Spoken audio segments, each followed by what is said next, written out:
জয় সিয়ারাম। প্রিয় সুধীবৃন্দ, প্রিয় ভক্তবৃন্দ, আজ আমরা আপনাদের নিয়ে যাব চিত্রকূটের গুপ্ত গোদাবরীতে, যেখানে যে গোদাবরী রামকে দর্শনের জন্য গুপ্তভাবে এখানে এসেছিলেন। সুদূর নাসিক থেকে, বোম্বাইয়ের নাসিক থেকে গুপ্ত গোদাবরী নদী রামকে দর্শনের জন্য এই পাহাড়ের ভিতরে এসেছিলেন। আমরা আস্তে আস্তে গুপ্ত গোদাবরীর ভিতরে প্রবেশের জন্য গেটের দিকে এগিয়ে যাচ্ছি। আপনারা দেখতে থাকুন। এখানে যত কিছু আছে সব কিছু রাম লক্ষণ সীতার উপর নির্মিত। এখানেই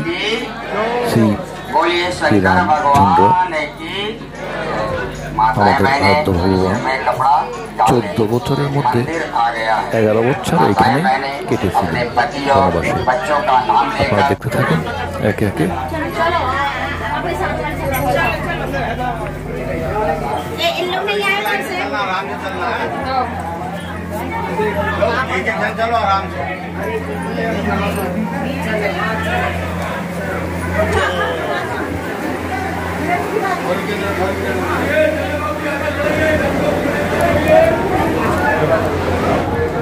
প্রিয় বর্তমানে এই যে আপনারা দেখতে পাচ্ছেন, এটা পুরো পাহাড়ের ভিতরে, পুরো গুহার ভিতরে। এখানে এই আপনাদের পথে পথে জল দেখতে পারবেন। এটাই গুপ্ত গোদাবরীর পবিত্র জল। এখানে রাম লক্ষণ সীতা এখানে থাকতেন।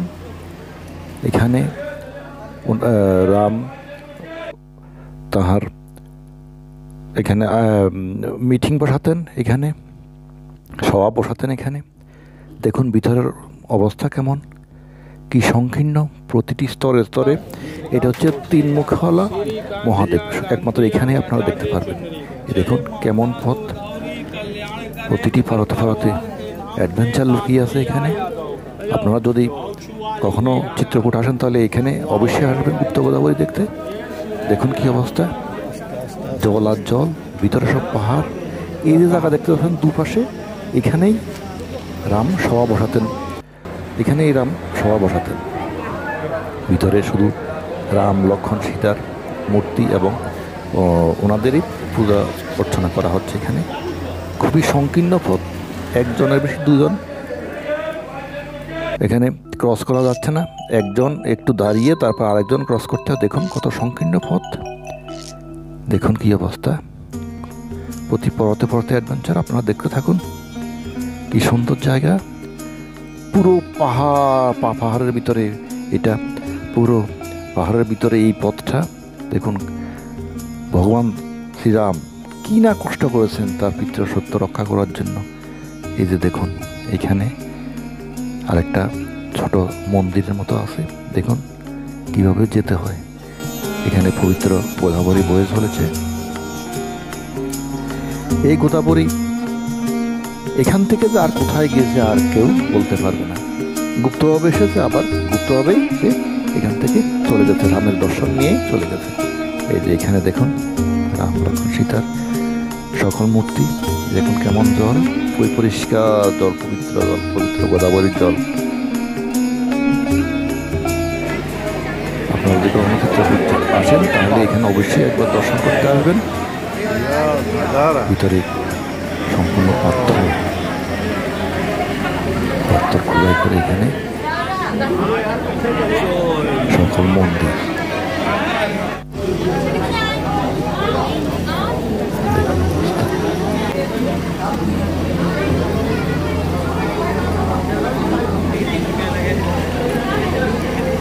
বক্তব্য আপনাদের আগে একটা কথা বলে দিচ্ছি, এসব জায়গা আসলে ভিডিও করা খুবই দুষ্কর ব্যাপার। কারণ এখানে ভিডিও করতে বারণ আছে। তারপর যতটুকু সম্ভব আপনাদের দেখানোর জন্য আমি করছি। হয়তো ভালো হয়নি, একটু নিজ গুণে মার্জনা করবেন। কারণ এখানে ওপেন একবারে ভিডিও করা মুশকিল। কেউ দেখলে সমস্যা হয়, কর্তৃপক্ষ দেখলে খুব করে জরিমানাও করতে পারে। এই জন্য যতটুকু পারা গেছে আপনাদের দেখানোর জন্য করেছি, সম্পূর্ণ তো করতে পারিনি। এই দেখুন কি সুন্দর জায়গা, সব রাম লক্ষ্মণ সীতার কাহিনী এখানে।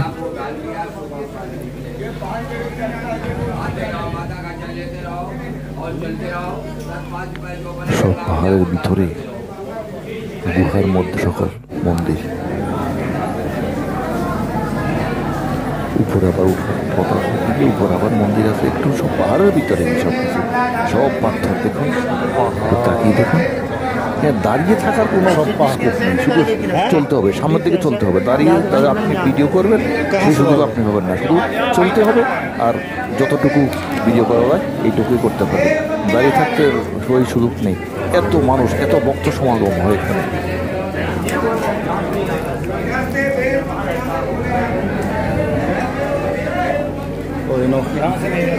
বেল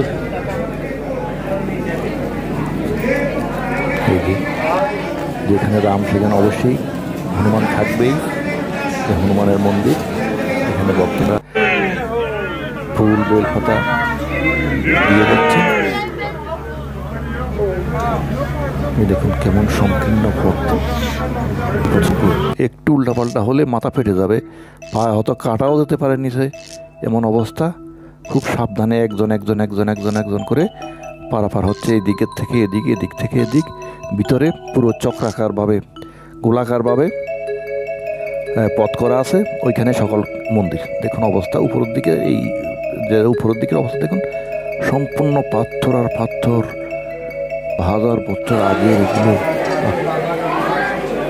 এইখানে ত্রিমুখওয়ালা মহাদেব, এইখানে একমাত্র এই মহাদেবকে দেখতে পাবেন কোথাও, 3টে মুখ।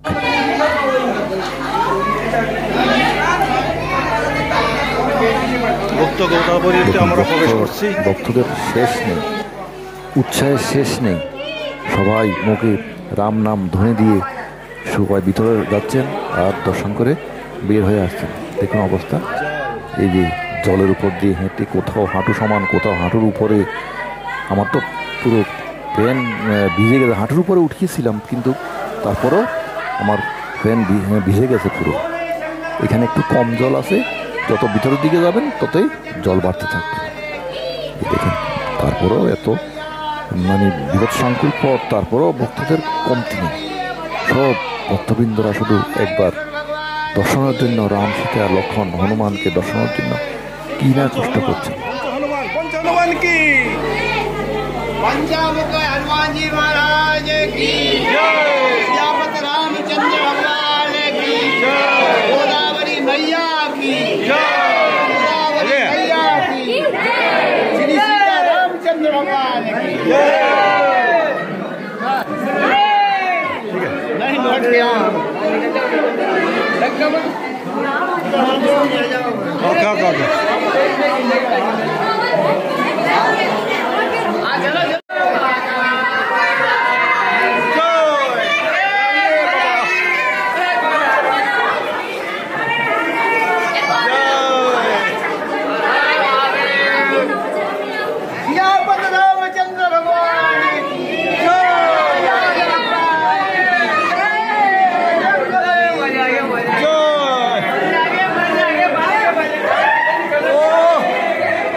প্রিয় ভক্তবৃন্দ, দেখতে দেখতে আমাদের ভিতরের দর্শন প্রায় শেষ হয়ে গেছে।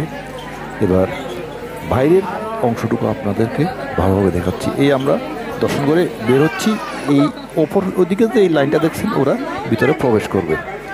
প্রচুর মানুষ আর মানুষ। আমরা চলে যাচ্ছি সামনে, আস্তে আস্তে নিচের দিকে চলে যাচ্ছি।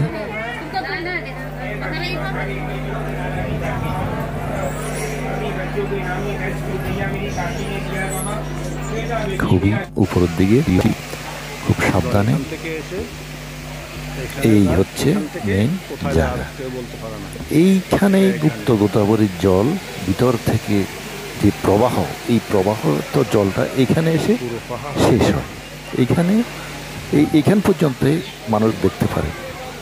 এরপরে এখান থেকে যে কোথায় জল চলে যাচ্ছে, এই যে দেখছেন একটু গোল আকার, এইখানে জলটুকু আসে, এখান থেকে জল কোথায় যাচ্ছে আর কেউ বলতে পারে না। এখান থেকে জল আবার গুপ্ত গোদাবরী আবার বিলীন হয়ে যাচ্ছে, এখান থেকে শেষ। দেখুন চারিদিকে কেমন, চারিদিকের দৃশ্য কি মনোরম, পুরো পাহাড়, বিশাল পাহাড়ের ভিতরে এই গুপ্ত গোদাবরী দর্শন। গুপ্ত গোদাবরী শ্রীরামকে দর্শন দিতে এসেছিল, শ্রীরামকে দর্শন করতে।